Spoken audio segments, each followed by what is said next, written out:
Welcome back to another FPL video. This will be the final team selection of this season heading into Gameweek 38. Let me know your thoughts down in the comment section below. Which transfers are you looking to make? I've got 2 free transfers, and that is both a blessing and a curse because even still, I'm also open to the idea of taking a -4 here, even a -8 to get all the players that I really want for the final game week of this season. I'll be highlighting some of the key options for this game week. So even if you have a wild card, free hit, you're using free transfers, you're taking hits, this video could help you with your transfer plans as well. Be sure to check out the best free hit team video where I break down the best options in detail. And let's get straight into this, starting with my double Gameweek 37 performance so far, because this video is recorded before the Manchester United versus Chelsea game has taken place. That's the only game left in double Gameweek 37. So let's talk about how I'm doing so far. And bit of a spoiler alert, it's not looking too good.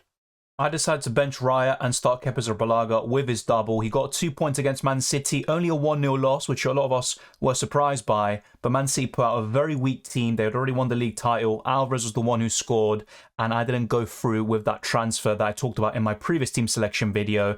And I was actually expecting Alvarez to score, but also for the likes of Isak to kind of match him. But speaking exclusively about Kepa Arrizabalaga, he's got 1 game left. I always bookmark that Man United fixture as the more likely clean sheet of the 2. Chelsea are certainly capable of going there and getting a 0-0 draw. They can do it, but Man United are the better team. They're very strong at home, and I don't actually expect Man United to concede at all in that game, but they can still score 1 or 2 and get a good win there over Chelsea. But if Kepa can get 2 or 3 points with some saves, then that would certainly be ideal. Any bonus points he can get, or maybe a clean sheet, for example, that would certainly be fantastic. But I've also got some Man United attackers, and I want them to deliver. For the first time since Gameweek 29, Trent Alexander-Arnold has blanked, and he got a yellow card to top things off against Aston Villa. Now, the real pain is with those defenders that I left on my bench, but Trent, I think starting him wasn't a bad decision, and I wouldn't have really regretted it anyway. I thought Liverpool would win 2-0, despite Aston Villa being a very good team since December, and Unai Emery taking the helm. But there you go, these things can happen, and Liverpool are pretty much out of the top 4 race. If United can get a win here against Chelsea, that's all but done. Liverpool will be in the Europa League next season, and I still think Trent is a great option heading into the next campaign. Luke Shaw got a 9 points against Bournemouth with 3 bonus points, and that's the really good thing about him. When Man United draw a game 0-0 or get a narrow victory, he has a very good chance of getting 2 or 3 bonus points, whether he's playing as a centre-back or as a left-back. And with 1 game left to go, where I'm expecting Man United to keep a clean sheet, Shaw could deliver a really big return. He could actually be my highest scoring player in my starting 11, which is great to see. And my final defender is Pervis Estupiñán, who got a 4-pointer by getting 2 2-pointers against Southampton at home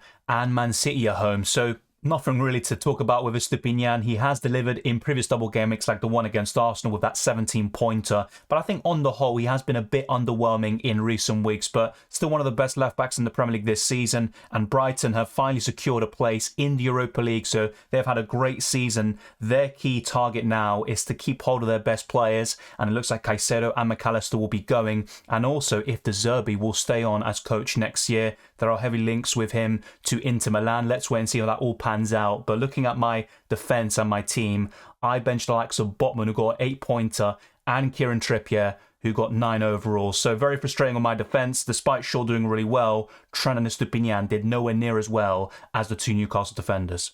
Despite being a bit underwhelming, Salah continues his decent run of form here. I say decent, really. He had 3 double-digit returns in a row and then a 5 points against Villa, so you can't knock him too much. He has been absolutely fantastic recently, just like Trent, but at least Salah delivered that assist for Roberto Firmino to claw things back against Aston Villa in the end. So Salah's a great option heading into the final game week of the season, and he is my top captaincy pick for the final game week of this Premier League season. Then we go to the other midfielders. Bruno Fernandes, very disappointing so far, but I'm looking at some of the fixtures coming up with Fulham at home in Game Week 38. I look at Chelsea at home as well. I would back Bruno to haul in at least one of those games. And I think Fulham is probably the more likely, but he could still do something against Chelsea, especially if Chelsea put out quite a weak lineup, because they've got nothing to play for really, just to test a few things for next season. Lampard won't even be there. It pretty much will be Pochettino. So with Bruno Fernandes, I'm expecting one last big return, and hopefully he can do it in both games. But like I said, I think the Fulham game is a bit more realistic. Now, the big question here is, will Marcus Rashford feature in the second game? So he is back in training. I think he will be available against Chelsea, and that would be a bit of a shame from my perspective, because I've got Kieran Trippier, first on my bench, and even Botman second there. And like I said, they both got really good hauls there. So that's a bit disappointing. But with Rashford, I think he could do something against Chelsea at home. And if he can outscore Trippier, if he does get the start, of course, then that would be great. But realistically, I'm not really too confident about this. And really, Game Week 38, just like with Bruno Fernandes, is where Rashford could really come into a league of his own. But he does have a really good record against the top six. I know Chelsea aren't there this season, but they are a top six club, so to speak. So Rashford could be a good option. And like I said, I expect him to start. And by the time you see this video, you probably would have known what the result is for Chelsea versus Man United. Then to complete this team, McAllister's been very disappointing. Got that assist against Southampton in the first game of Double Gameweek 37. Pretty decent. But then he was benched against Man City, and once I saw that, there was no chance whatsoever of him really, I'd say, justifying my transfer of him. And that, I think, buying him in the end ahead of Double Game Week 37 was a mistake. Even in Game Week 36, actually, I got him in, and he hasn't really delivered for me. So that is very frustrating. That's 2 benchings now in the last 4 games, which I didn't expect. I thought after that first benching, he would start both games in Double Game Week 37. But then we look at the other Brighton midfielder in Mitoma. I was expecting him to get benched in one of these games with McAllister starting both. It was the opposite, and Mitoma has just started every single game. And you're just thinking, is he finally going to get a rest in Game Week 38? At this point in time, it doesn't seem so, and Brighton have confirmed their status in the Europa League, but maybe they want to go for even more points and to kind of extend that record for themselves personally in the Premier League. But not really a great showing from my team so far, as you can see. Only Salah with a return and McAllister. The rest has been a bit disappointing. I know Mitoma got 7-pointer too, but really it's just disappointing stuff from my midfield, unless Rashford and Bruno Fernandes can really deliver in the second game against Chelsea. Another disappointing transfer from Double Game Week 36 was Isak, and of course he didn't have a double in 37, but a plum fixture against Leicester at home, a 0-0 draw somehow, and Isak got booked very early on in this game, so only a 1-pointer, and he gave me 7 points in the Double Game Week that just happened for Newcastle in 36. So overall, very disappointing stuff, and one of those 50-50 calls recently of going for Isak over Wilson has cost me severely, and in the end, it's just red arrow after red arrow, and I just can't nail on these captaincy decisions, but also the 50-50 calls, especially in recent weeks, and that would be 4-5 red arrows in a row potentially. And then to top things off, Erling Haaland was benched in the first game against Chelsea because Man City had already won the league. They rested a lot of key players, but he did start in the second game. He got the assist, but also missed 2 big chances. And I think actually in his last 4 games, he's only scored once, and his XG has been over 2, and he's missed multiple big chances. So Haaland has underperformed, but it doesn't really matter. He's still got 36 goals. He also matched Thierry Henry's record of goals and assists in a single Premier League season. So he has had a fantastic campaign to start things off. And now in Game Week 38, finally, I'm not going to be talking about captaining Erling Haaland as I have been doing for pretty much the entire season. Yes, I captained Erling Haaland in Double Game Week 37. Very boring stuff. He got an assist for Phil Foden, a 12-pointer overall with the captaincy points included. And my vice was, well, in this case, it wasn't Marcus Rashford. It was Bruno Fernandes, but it doesn't really matter at this point. But in the end, very disappointing stuff from my main captaincy contenders, and some of my highest scoring players in my entire 50-man squad were on my bench in Trippier and Sven Botman. And if Kepa Arrizabalaga only gets a 1-pointer or less, then also Raya would have been another bad call to go for Kepa over David Raya in my starting 11 for Game Week 37. So as you can see, only 50 points so far, and I've got triple Man United and Kepa Arrizabalaga left to play. So from this current position, I should go up, but it still probably won't be enough to get a green arrow unless Bruno Fernandes and or Luke Shaw can do extremely well, or if Marcus Rashford misses out entirely and Kieran Trippier comes in. So there's a few things that could change the week for me, but so far things aren't looking too good. I have got 2,468 points overall, so I should reach the 2,500 mark by the end of the season. Still though, it hasn't been a great end to the campaign. I'm hoping for better things to finish off Double Game Week 37 and Game Week 38. But now let's talk about my transfer plans for the final game week of the season. I've got 2 free transfers, a bit of money in the bank. I need to work some magic to end this season strongly. My goalkeeper situation is certainly far from ideal. I've got Kepa Arrizabalaga at home to Newcastle and David Raya facing the Premier League champions at home. I know Brentford beat Man City early in the season to give them their only loss at the Etihad, but you'd still expect Man City to score in this game regardless of what the result is, and my two goalkeepers are very weak. I think the best options to conclude this season in goal are David De Gea, Alisson and Ramsdale, and if I were to make a goalkeeper transfer, I would buy one of those three. Unfortunately, because I have triple Man United already, most likely it would be Alisson or Ramsdale coming in. I'll talk about some alternative transfer plans later on using FPL.team, because it all depends on maybe early team news we get during the deadline stream, and that could impact what my final transfers are. But in goal, I'm currently going for Kepa Arrizabalaga, and I'm not expecting much at all. Despite blanking in Double Gameweek 37, I'm expecting some big things from Trent to wrap up the season, and he has been very consistent since Gameweek 30, and he has played this inverted role, which we're going to see more of next season for sure. I know he can be a liability defensively still, and you saw the goal for Aston Villa as well. You could maybe look at Trent Alexander-Arnold and expect better, but I think from an offensive perspective, he is doing extremely well, and he is going to be playing this inverted role for a long time now, both for England and for Liverpool. So facing Southampton up next, the worst team in the league, I would expect Liverpool to score 3 or 4, and if they can keep a clean sheet on top of that, then Trent has a great chance of getting some bonus points as well. But I'm not particularly sure, I'd say, of a clean sheet for Liverpool. Having said that though, Trent is still a must start, and I would highly recommend him if you're looking for a defender to buy this week. And the same can be said for Luke Shaw facing Fulham at home, who have been pretty decent this season of course, and Marco Silva is a contender for manager of the season. Mitrovic is now back from suspension, and of course he picked up that red card and that 8-game ban against Man United in the FA Cup. He might have a score to settle with them, but Man United have only conceded 8 goals in 18 home matches, and this will be the final game at home, 19 home games, and let's see if they can keep yet another clean sheet, which saw them keep 17 clean sheets overall so far this season. So Man United have been a bit up and down. They have conceded multiple goals in certain games, but when they get things right, especially at home, they're such a tough team to beat and even to score against, and this is something they can build upon next season. And the final defender is someone I regret benching in Double Gameweek 37, Kieran Trippier away to Chelsea. And I'm quietly confident that Newcastle can keep a clean sheet at Stamford Bridge, and that's why I'm even open to the idea of starting Botman as well as Trippier. So this is my back three currently. I could move to a back four, especially if my transfer plans change, but as things stand, these three will definitely be in the starting 11.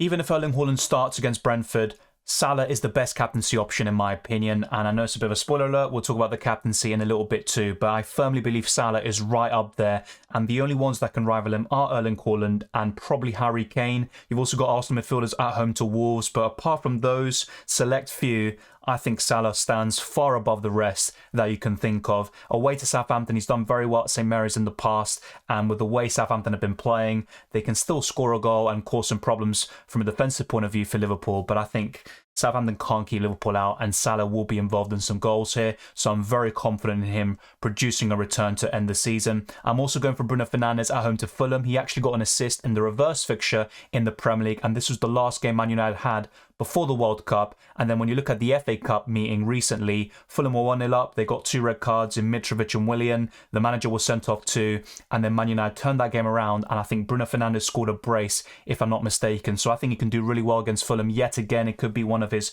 favourite opponents, at least in this Premier League campaign. So I'd highly recommend going for Bruno Fernandes if you are looking for maybe a last game week midfield punt. And another one would be Heung-min Son away to Leeds United. Then to look at the rest of this team, Marcus Rashford, he is currently flagged in FPL, but I think by the time we get to the Gameweek 38 deadline, he will be fully available, and he would have likely started against Chelsea in the second game of Double Gameweek 37. Then I've also gone for Odegaard as one of my 2 free transfers at home to Wolves. The alternative is Bukayo Saka, but he's a bit more expensive. I think if you're looking to buy a cheap midfielder this week, the 2 best options are Odegaard and Eze at home to Nottingham Forest. I'd highly recommend going for both if you can. Ideally, I would do the same, and I'll show you some transfer plans as well, like I said, in a little bit, where I go for both of them in my team, and that is what I ideally would want. But I've also got some other midfielders in my team, and it's going to be difficult to part with all of them, and also budget constraints is a really big issue for me, because I've got Bruno Fernandes, Mohamed Salah, Erling Haaland,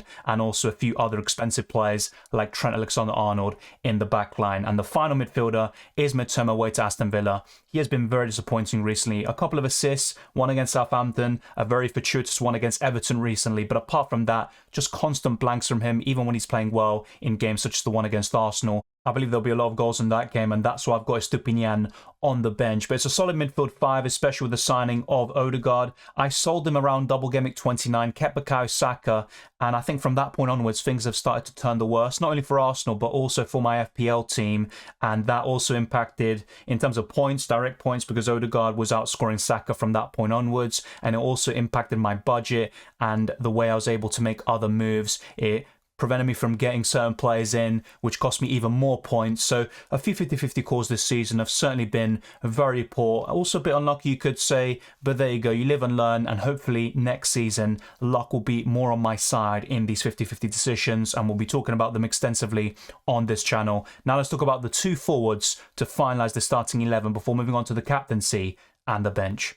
He has been beyond frustrating for me in recent weeks.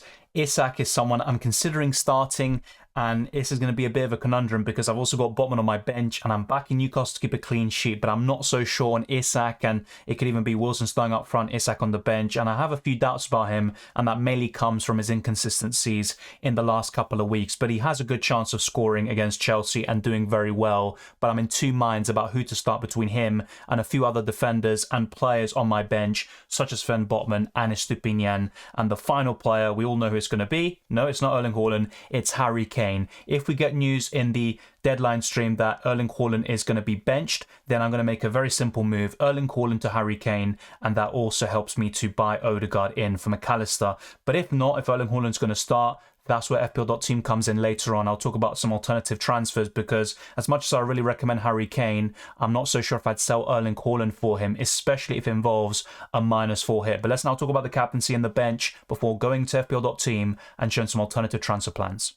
My bench is as follows: David Raya, Botman, Estupinian and Greenwood in that order. I think the most likely to get into the starting 11 is Botman, and it probably would be in place of Isak or Mitoma, but the rest I think are very nailed on in the starting 11, and then it really just comes down to the captaincy, and there are 2 primary candidates, Salah and Harry Kane, and I'd currently favour Mohamed Salah away to Southampton. I know Leeds are really poor defensively, arguably just as bad if not worse than Southampton, but Leeds still have a chance of staying up. Spurs are also much worse than Liverpool at this moment in time, and Salah has been in great form, just like Harry Kane, but I would give Salah the edge because of the team's form and also the opponents that they're up against. Nothing to fight for there for Southampton. You could argue that they have nothing to lose, but I would give Salah the edge overall. But Harry Kane is certainly in the conversation. He's in the top 3 captaincy options overall this week, and that includes Erling Haaland if he starts against Brentford. But let's now go to FPL.team and I'll show you my alternative transfer plans in case Erling Haaland starts and we don't get any early leaks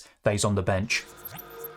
One of the key alternatives I could consider is starting Kepa Arrizabalaga once again, the same back 3, and also going for Rashford, Salah, Odegaard, Mitoma, but this time going for Eze in for Bruno Fernandes in order to also go for Odegaard at the same time. And my 2 forwards would be Isak and Erling Haaland, and the bench would be Raya, Botman, Estupinian and Greenwood. So really the key change in this regard would be Eze in for Bruno Fernandes and keeping Erling Haaland instead of going for Harry Kane. So that will be the key difference. The captaincy would remain the same. Salah will be the captain, Erling Haaland would be the vice, and the alternative to that would be making a goalkeeper transfer, which seems very boring, but it is the biggest weakness in my squad in my opinion. With Kepa facing Newcastle, I don't see a clean sheet there, and also Raya against City, even less so probably. So Alisson would come in goal for Kepa Arrizabalaga. Same back 3 once again as all of these different teams I've shown you. And also going for Eze instead of Odegaard. And the one to make way would be McAllister. So that doesn't really change. But I also keep Erling Haaland. Isak also stays in the team, and I've got the exact same bench yet again. But there's a few other transfers I would consider as well. Even Isak to Alvarez, which is something I should have done in Gameweek 37. I highly recommended it to those watching the deadline stream, and I was talking about it all week. In the end, I didn't do it, and it was a swing of around 8 points, unfortunately, despite Alvarez being benched in the second game of the double gameweek. But let me know your thoughts down in the comment section below. Which 3 of these transfer plans looks the best to you? Which starting 11 do you think scores the most points? I'm in a bit of 2 minds about it. I'll probably finalize my entire team in the deadline stream. I'll wait for any potential league lineups before confirming my moves. But what I'm set on this week is captaining Mohamed Salah, and I don't think that will change whether I buy Harry Kane or keep Erling Haaland. But thank you very much for watching. If you enjoyed this video or found it useful, then be sure to smash the like button and subscribe if you're new. Let's try to get this video to over 200 likes. Let's keep on pushing towards 20,000 subscribers and beyond. You can follow me on Twitter and Instagram, DylanRCM, and check all the links in the description below for the Patreon, channel memberships, Discord server, and the FPL League. All of that is there. I wish you all the best of luck for the final game week of this season, and I thank you very much for all your support, and I'll see you next time.